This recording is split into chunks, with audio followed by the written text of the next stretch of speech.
میرا بہتر ہے یعنی جو بھی امراض مرکزور سے تعلق رکھتی ہیں جب وہ آگے بڑھتی ہیں تو عموماً ہاتھوں کا کانپنا ایک طبی نتیجہ ہے ان امراض کا، اور اٹھانے میں کمزوری، ہاتھ ٹرمبل کرنے لگ جاتے ہیں۔ عموماً ہاتھ ٹرمبل کرنے میں ایگریکس کی طرف ذہن جاتا ہے۔ ایگریکس میں ٹرمبلنگ بڑی نمایاں ہے، لیکن وہ ہے نروز کی خرابی کی وجہ سے۔ اس میں آنکھیں بھی یوں ہلتی رہتی ہیں۔ بعض مریضوں کو میں نے دی اور خدا کے فضل سے شفا ہوئی، جن کی آنکھیں ہر وقت یوں جیسے پینڈلم گھیر رہا ہے، مگر زیادہ تیز رفتاری سے یوں ہوتی رہتی ہیں۔ بچوں کی کچی کچی آنکھیں بڑی تکلیف دہ شکل تھی، لیکن اللہ کے فضل سے اس سے ایگریکس سے ٹھیک ہوئی۔ لیکن یہ جو مرکری ہے، اس میں عمومی نقاہت کے بڑھ جانے سے کسی مرض نے لمبا عرصے تک جسم پر قبضہ رکھا، اور پھر جو کمزوریاں آتی ہیں، ہاتھ اٹھایا نہ جائے، ہاتھ کانپنے لگ جائیں، پیالی چائے کی نہ اٹھائی جائے، ان میں مرکری بھی ایک دوا ہو سکتی ہے اگر باقی علامتیں ملتی ہوں۔ ایک چیز ایسی نوٹ میں لکھی ہوئی ہے جو میں نے جس پہ تجربہ کبھی نہیں کیا، کیونکہ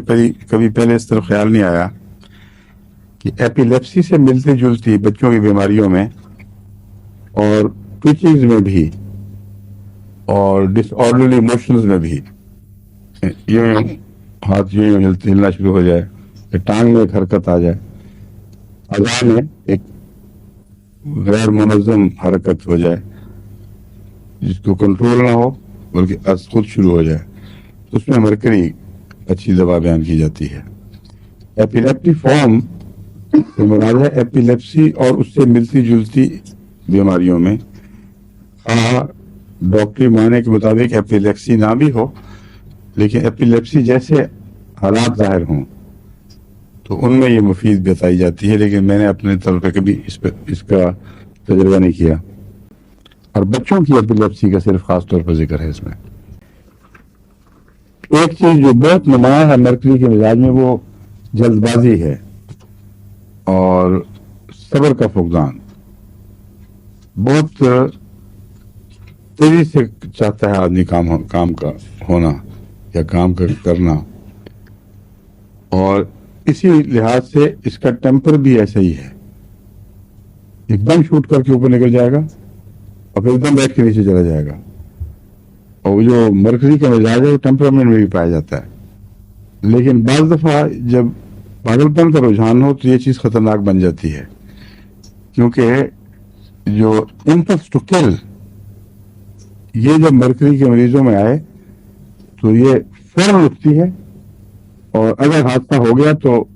پھر بعد میں بے شک پچھتاتا ہے، وہ ٹیمپرامنٹ بدل چکا ہوگا۔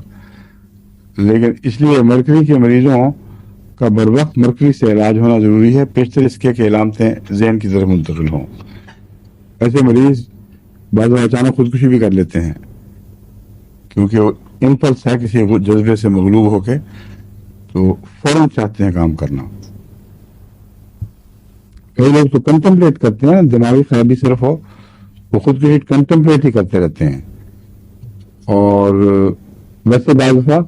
کرتے رہتے کوئی نہیں، ہر ایک ڈرائیور رہتا ہے۔ یا انگلینڈ میں جو میں پڑھا کرتا تھا ہوتی تھیں ایسی خاتون، وہ ہر دفعہ چٹھی لکھ کر چلی جایا کرتی تھیں گھر والوں کے لیے کہ اب السلام علیکم آخری دفعہ ہے، اور اس دفعہ میں سچ مچ خودکشی کرنے جا رہی ہوں، اب دوبارہ تو مجھے کبھی نہیں دیکھو گے۔ اور پھر وہ احتیاطاً پتہ ضرور دے دیتی تھی کس جگہ، کس ریلوے اسٹیشن پر، کس جگہ، کس گاڑی کے نیچے آنا ہے، تو پھر لوگ جا کے اس کو بیچاری کو بلا کے لے آتے تھے۔ تو ہمارے اسٹوڈنٹس تھے، بعض انہوں نے بتایا کہ ہمارے اس رشتوں میں یہ ہے، تو میں نے ان سے کہا کہ اس دفعہ تم یہ نہ کرو، اس دفعہ تم ان کو ویسے بتا دو کہ ہم بہت آپ سے شرمندہ اور معذرت خواہ ہیں، ہر دفعہ ہم دخل دیتے ہیں، اس دفعہ ہم نے فیصلہ کر لیا ہے کہ آپ اپنی خواہش پوری کر لیں، تو جہاں بھی آپ جائیں گی ہم بغیر نہیں کریں گے، تو ریلوے اسٹیشن پہ ٹیوب اسٹیشن پہ بیٹھی بیچاری بڑا انتظار کیا، کوئی نہیں آیا، تو آخر واپس آپ ہی گھر آ گئی. وہ دماغی خرابی ہے. لیکن اگر مرکری کا کیس ہوتا تو اس نے گاڑی کے نیچے آ جانا تھا پہنچنے سے پہلے ہی، کیونکہ اس میں جلد بازی ہے اور تیزی ہے.